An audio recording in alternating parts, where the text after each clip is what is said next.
so I've been training for almost 8 years now. And I started competing when I was training for 6 years. It took me 6 months to get really serious. And by serious, I mean like my diet was, I don't think I've ever had a break of more than 2 days in a diet, even when I'm traveling. And that was in 6 months. So that's first 6 months, up and down. Next 6 months, trying to figure out what works. Next 1 year, trying to figure out again what works. Another year, new kinds of dieting. I was paleo, keto, intermittent fasting. I've done it all. So that was the next 2-3 years. And then after that, I had a really good idea what works for me. And then after that, I kept doing it. And then once I graduated, that's when I started competing.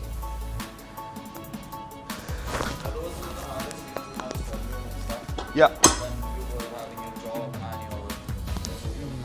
Yes, because engineering job isn't easy, especially when you have a presentation next day and you still want to work out. And especially when I was on prep. So that time you weren't too, heavy on the social media, like you wouldn't yeah, say no, words and no. you just post things in workouts. That's and it. you were a lot heavy on the deadlift rowings. And exactly. So I used to do mostly deadlifts, rows, squats, the only thing leg that press. makes me talk to you so willingly is that because I've seen you were like just one of us like 3-4 years ago. Yeah. Probably could say that you were in a better condition. Like you were more lean and more defined, but size and everything was like that. And like since past probably 2 years since you started competing. I would say I was still big. The only problem was I used to stay under 8% body fat year round. Yeah. So that's why I didn't gain a lot of size. You gained weight in that only, not like very slow, but because I was so lean for so long, I couldn't gain as much size. And the reason was because I just like to stay lean. I used to go to raves, music festivals and all that, so I used to always be lean. But now I've learned to not always stay lean, so that's how but I still don't go over 12, 13, 14% body fat. The only 1 year I went over like 14% body fat was 2015, because I was like trying to have a big bulk. I thought let's just do a big bulk, but it didn't do anything, it just adds more fat, so it's useless to bulk. Hi. What's your name? Shiva. Nice to meet you.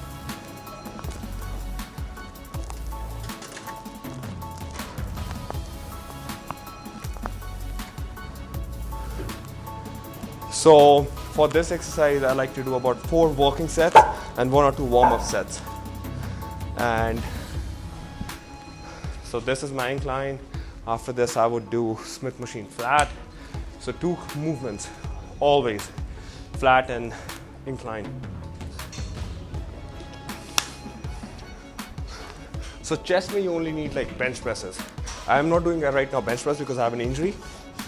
But other than that, you only need bench press. And I like to use Smith machine more. I don't know what do you guys think of Smith machine? If you need more concentration, more effective work, and less joint damage and less use of your back. Because when you bench pressing heavy, you like all of your effort along with your legs. So first 2 to 3 years, you shouldn't be even touching Smith machine. Okay? No machines. Only stick to compound movements because you don't have the basics yet. Your muscles aren't developed yet. What are you going to do with squeezing when you don't even have the basic muscles? So to build strength, to build size, to build thickness, you need compound movements. So for chest, that would be flat bench press, or you can use dumbbells as well. Okay, machines like this, no. Yeah, because you don't have any injuries right now. And if you do, then you really need to worry a lot. Because if you have injuries in your first 2-3 years of training, I don't think you will be able to go prolonged periods of your life actually training. So that's why you should stick to incline dumbbell fries, everything that has barbell and dumbbells in it. Maybe do 1 cable or 2 movements at the end. Same goes with back. None of this cable rows and hammer rows and all that. Do real barbell rows, T-bar rows, deadlifts.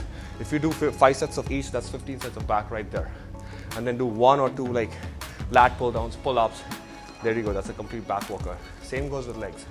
You don't need any machine, maybe leg press, but other than that, you don't need many machines. I see people doing leg extension and leg curls all the time. It's good, but it's not building any strength and size. So you need that. That's one of the major reasons I have a good back, because I never ever touched any machine in the first 2-3 years of training. For legs, I used to only do squats and leg press. And And for back, it was always rows, T-bar rows, barbell rows, dumbbell rows. Legs and back before. My legs were my priority. Broad shoulders and back. Yes, so I don't train my legs much anymore because I had to lose my size and strength in my legs in order to bring my upper body up. Because I had big legs because I used to train like that. But then I had to bring my upper body up in order to compete for men's physique. So now I don't train my legs as hard. I don't do squats anymore because just to avoid growing my legs. I have a little question. So, do you think like if you training your legs too hard, probably doing 70% deadlifts and 70% squats every week, so that's gonna put the recovery load on your legs so much that the body is gonna compromise on your upper body? Do you think that works like that? It's called nutrient partitioning. So basically, whatever nutrients you're eating are gonna go more into your legs and back, the big muscle growth which you're training harder. So that's it. But other reason is I enjoyed doing that because nobody else used to do it. You know how like when you know that nobody else is doing, so I'm gonna do it. That's how I used to train legs. Because every time I used to go to the gym, leg machines were empty. They used to use those leg extensions and stuff. Squat rack was always empty. Or like the presses, load all the way in the presses and go like so many plates. Yeah, so it's never, so when I used to see that, I was like, you know what, I will do a full ass to grass movement. Just forget, okay, I can do it, nobody else can.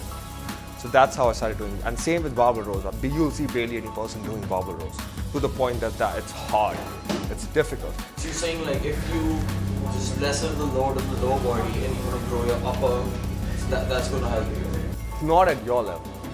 Like at like 7, 8, 10 years of training, if you want to particularly focus on one muscle group, doesn't mean you stop training. Like it doesn't mean I don't stop training. Since a while, because I used to. You still have like you're not even 25% there right now. So you said 4 years, right? Of 3, 4 years. So yeah, you still have a lot. First of all, this body fat that you are at right now, you shouldn't be at this body fat. Okay, that's the body fat you can maintain year round. This body fat. He's around 10 to 11% body fat. This is the body fat. If you're over than this, you are not fit. That's my logic. That's the ideal body fat. Like even me right now, I'm like at 11%, a little bit higher than that. But that's the body fat you should be at year round. Doesn't matter what you're doing. If you're any more than that, you're not gaining any muscle. At that body fat, you can gain muscle, or you can lose, or you can maintain. It's just the prime body fat. So if I really want to do this movement, I can just smash the weights, right? But you see that how I'm trying to squeeze, 2 second negative, squeeze, 2 second negative, because I'm trying to focus on the upper chest. If I just hammer the weights, I can't focus. I can't focus anywhere. I'm just gonna do whatever. So it works more of your ligaments, your tendons, and not your muscle. So that's what I've learned over the years of training. I used to do that a lot in the first few years of training. How many times a week can you max train a muscle? I would say big muscle groups 2 times, and small muscle groups you can even train 3 times. Depends on your diet and what kind of training you're doing. Because so I'll give an example. If I'm working on chest, I can either do 30 sets today, or I can do 15 sets today and 20 sets next day. I mean, in 3 days from now. Okay? The total sets I do in a week is 35 now versus 30 that I did today. So overall, per week, I did 5 sets more for chest. Over a month, I did 20 sets more, right? So over a year, I did over 240 sets extra of chest. So that's how I'm stimulating my muscle. But at the same time, if I'm stimulating that muscle that many times, I better ensure that my nutrition is better on those days. So I should be eating more if I want to grow a certain body part, right? Because I'm training it harder. So it depends. If I'm trying to train biceps, it's also easy to overtrain, and overtrain is real, by the way. And the reason I say that is overtraining is real when you are not on performance enhancing drugs, because there is a certain limit to how your body can recover, right? So you need to know that. But if you're training a certain body part 2 times a week, it's more than enough. So I would say the weaker body parts train 2 times a week, the stronger ones train once, and then switch. Every 3 to 4 months, switch, so the body doesn't get used to it. I've been overtraining all the times whenever I'm running. You are what? Always overtraining when I'm done training. Like that's what I feel like that. Because your nutrition isn't on point. You can only overtrain when your nutrition isn't on point. How confident are you that your nutrition is a 10 on 10 every single day? Exactly. So before you say it's overtraining, it's probably under eating. So micro and macronutrients. How do you get your micronutrients? How many servings of vegetables you eat in a day? What kind of vegetables you eat, right? Overcooking vegetables the way we do in Indian food is actually killing all the micronutrients. So you don't get any micronutrients. So that's how you need. You can supplement with multivitamin, but you still need to eat your servings of vegetables every single day. Every single day, I say. So I started working out actually in 2010 when I was in 11th standard, and actually 2009 I would say. So I had 2 dumbbells at home, and I used to do push-ups, crunches, squats, and pretty much everything body weight and just some curls. At that time I was actually in state level cricket here. So I was playing that, and I was really lean, and I was doing all that. Okay? Then came 11th, I was more focused towards my IIT studies and all the coaching. I did all of that. So then I stopped doing that. And because I was at home all the time and I was studying all the time, I started gaining weight. So I stopped playing sports, I stopped doing everything, and I only studied and just played video games pretty much all day.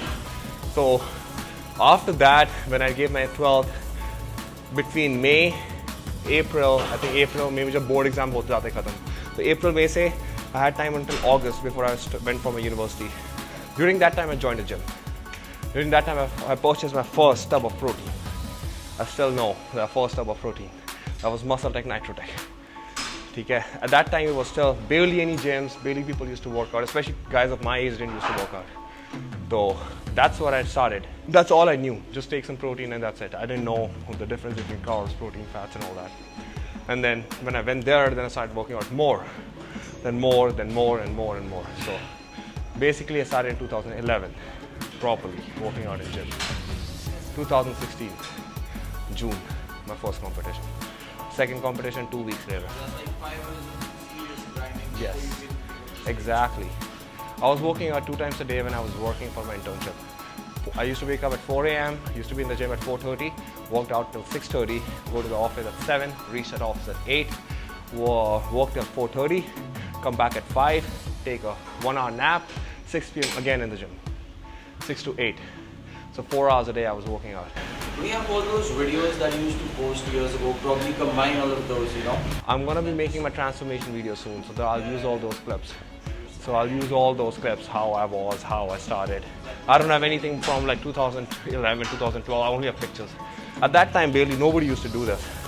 There was no Instagram, there was no cameras that had proper camera as well. So most of the videos I have that I will use in my videos from 2013, 2012.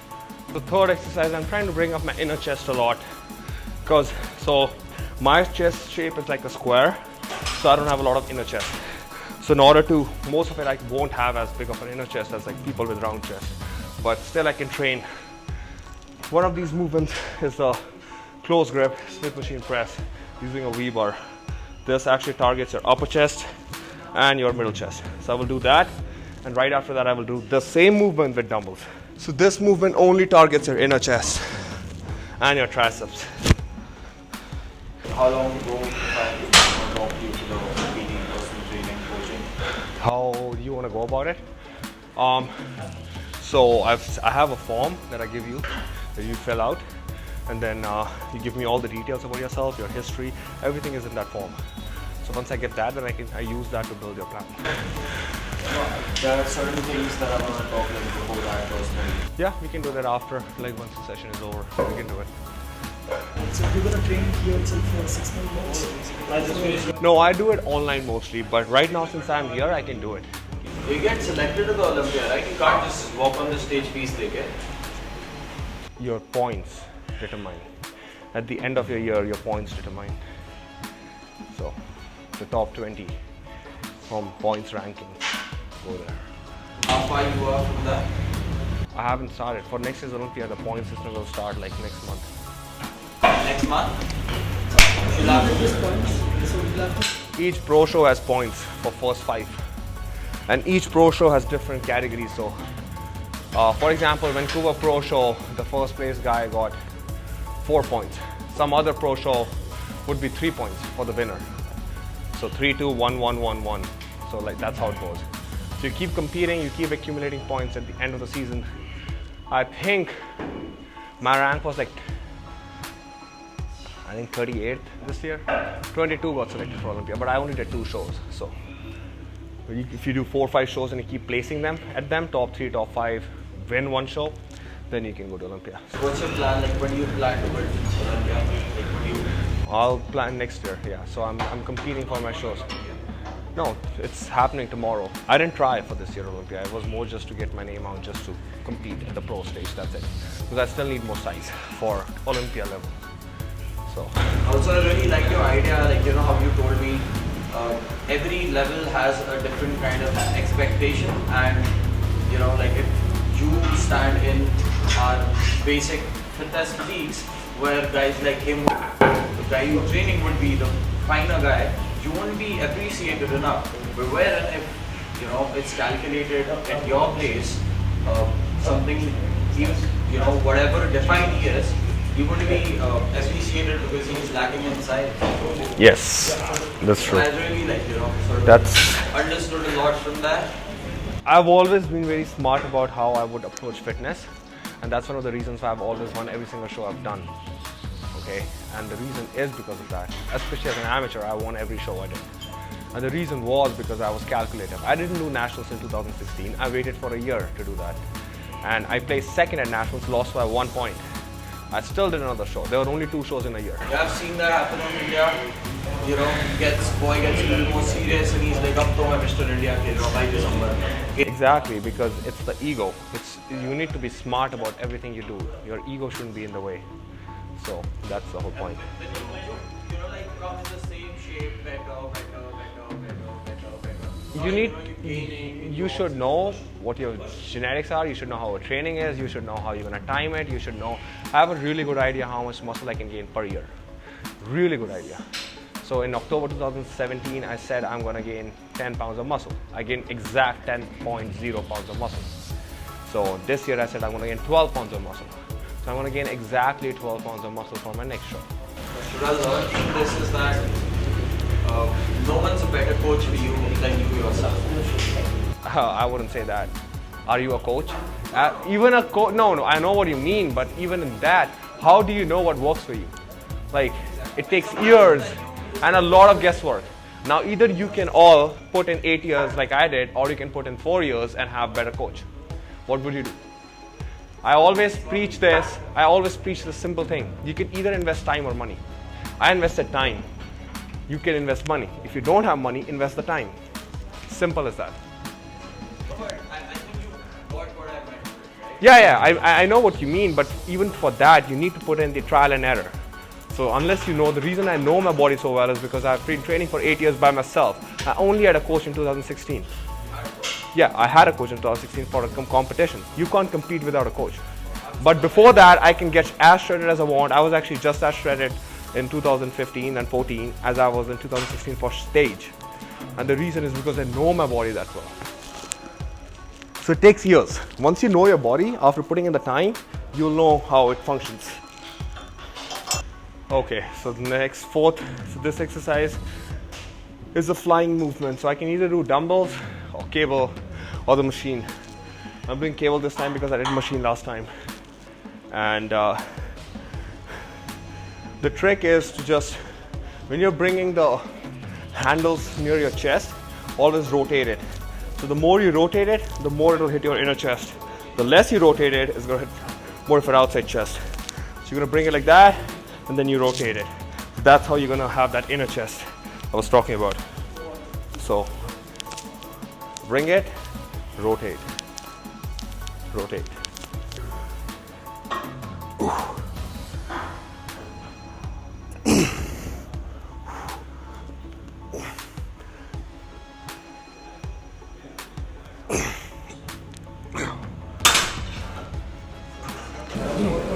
You didn't have broad shoulders, a lot of lats. So now we have a very.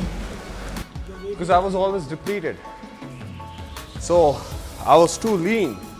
So that means I was also depleted.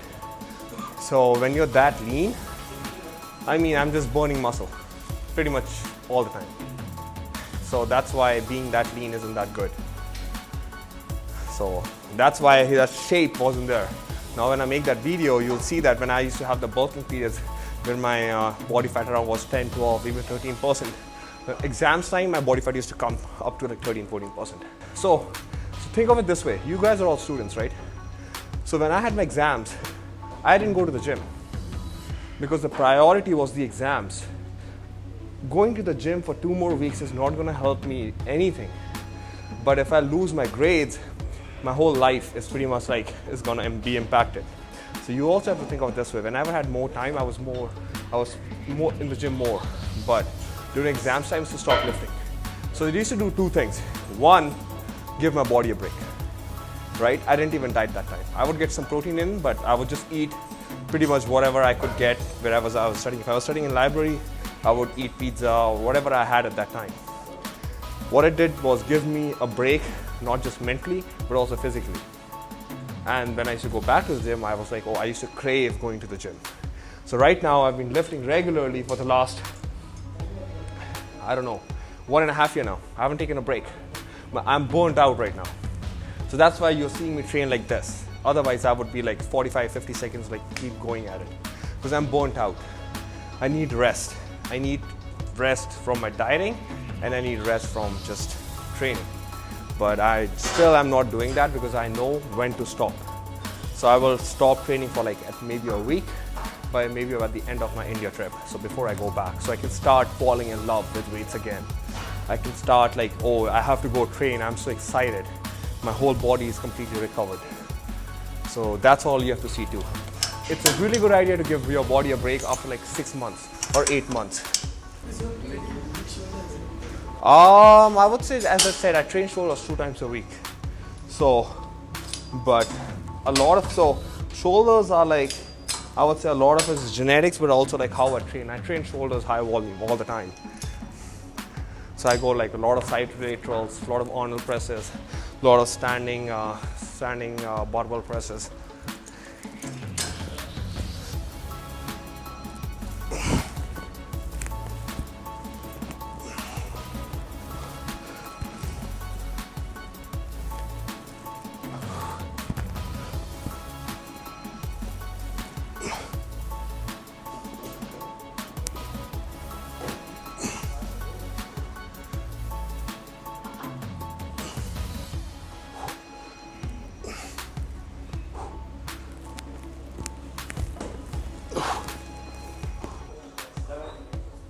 So the last one is dips always. So I use bodyweight dips till failure, 3 to 4 sets, actually sometimes even 5, just to fatigue the muscle and also hit like the up. Like I don't, because I have a square chest, I have to shape my chest a little bit differently, and this actually helps with reshaping the whole chest so I can have more of a square than just have like a flat on my sides. So this has actually helped shape my chest a lot more and give those cuts in the outside of my chest.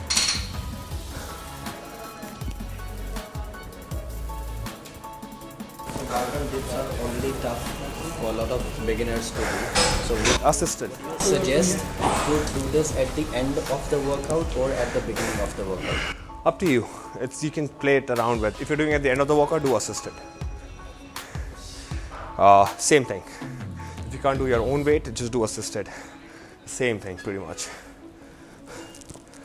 Because beginning of the workout should always be presses. Bench press, flies. Sometimes I start my workout with dumbbell flies. So all those movements. Then instead of doing the cable, you can do this. But last 2 to 3 movements you can do pretty much in any order. Depends.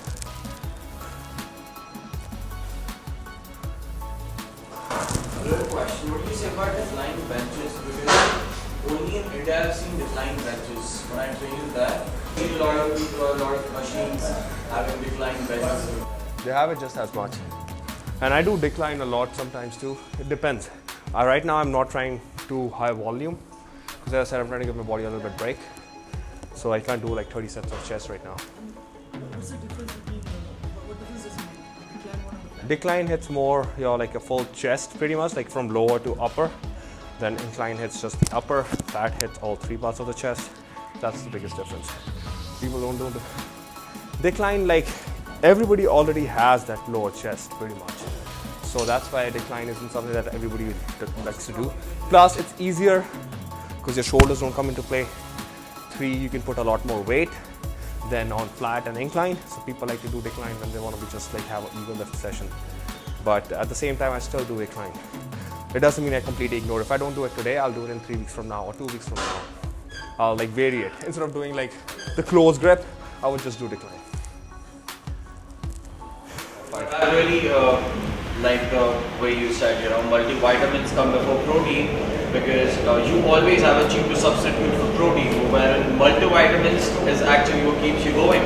Well, you still need micronutrients from whole food, but more vitamins does not do you any harm. That's why I feel like it's better to have more, and a lot of the vitamins you cannot get from even if you're eating all the vegetables. So it's better to have that really, really good top quality multivitamin.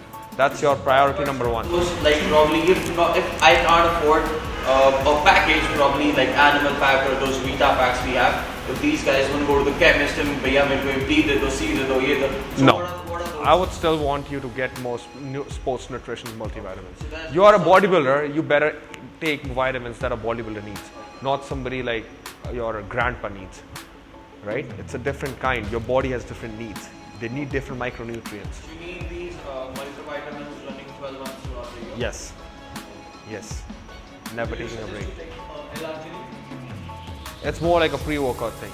Yeah, if you have extra money, if you have the money to do it, then do it. Otherwise, I used to only take coffee the first 2-3 years of training. So. And what is the best time to take fish oil? No, fish oil is like more like a supplement that you eat with every other meal or with first meal. 2 caps with first meal. That's what I gave him.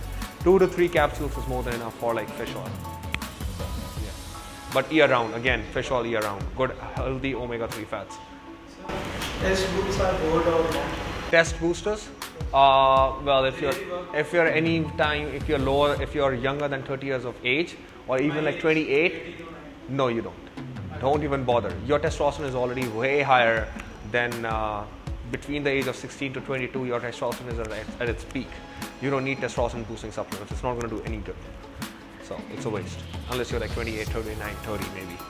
So why are you saying that BCAs are not so important? I am saying BCAs are not so important is because they do help with recovery, but if you don't, as I said, I told them, it was like if you only have 4 or 5 supplements to buy, BCAs would come like at the bottom, not at the top. I am going to remain, I have completed 1 year, so I have to take BCAs. I am now taking BCAs. It's not necessary. And the reason is, yes, it will help with your recovery, but it won't help you with your recovery as much as normal food does. Real food will always be better than any of the supplements you can ever take. So it's always about the food first, recovery, rest, right? And then it comes with like, okay, BCAAs. It might give you a little bit like 2%, 5% advantage. It's important. I would still say 5% recovery makes any small edge is important. But अगर सिर्फ 4 supplement ले सकते हो और अगर आपको मैंने पहले भी उसको मैंने बोला सबको मैंने बोला था, it's always better to invest into something that helps you gain more knowledge and helps you train better than to invest into something that only gives you 5% edge. So invest into a coach, invest into a better gym, invest into all of those things than to invest into a BCAA supplement. That's what I mean. See that? Okay, I'll give you a math. Simple math देता हूँ. ठीक है? If any coach charges you, say, let's say 8,000 to 15,000 rupees per month, okay, 8,000 to 15,000 rupees per month, how much do you spend per month on supplements? How much? 6,000? Okay. How much? 6,000? 8-10 maybe max. 8-10, right? ठीक है. अब मैं आपको ये बोलता हूँ कि 3 महीने तक के लिए supplements कम कर दो और एक कोच को ले लो. क्या होगा? Now you saved your full year of knowledge. Supplements बाद में लेना. Moreover, I want to add to the same. Coach ने एक बार knowledge they the, you're always gonna enhance it on your body and it's gonna be there forever. मैंने थोड़े दिन पहले protein लिए, सप्लीमेंट लिए, मैं बड़ा सा था, अभी 2 महीने से घूम रहा हूँ, खुश हो गया, प्रोटीन सारा बाहर निकल गया. बट अगर मैंने सीख लिया होता है इनसे beforehand, so I won't be needing to waste more money. मैं फिर से without investing more could get to the same place. A better analogy is कि आप लोग बाहर जाते हो, खाना खाते हो, पार्टी करते हो, जो सब करते हो, अगर आप वो करना बंद कर दो, every month reduce your expenses by 20%. ठीक है, अगर महीने का 7 से 8 हज़ार रुपये आप easily, मैं गारंटी दे सकता हूँ, each and every one of you spend 8 to 10,000 per month for going out, eating outside, going out with friends, going on trips and all that. ठीक है, if every month you spend less 20%, ठीक है, एक दो बार कम जाओ महीने में, over a period of year कितने आपकी सेविंग्स हो गई, वही सेविंग्स आपने अपनी बॉडी में डाल दी.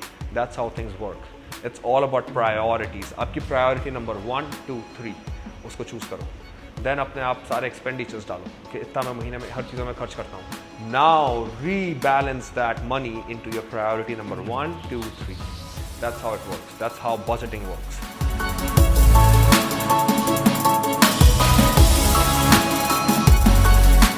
Hey guys, so if you're looking to buy any supplements in India, go to themusclecard.com. These guys have 100% authentic supplements. They actually get it from the importer, not any distributors, so I can actually stand behind the products. So if you're looking for any supplement, be it any company, international, Indian, go to these guys' website, themusclecard.com, and order your supplements from their website.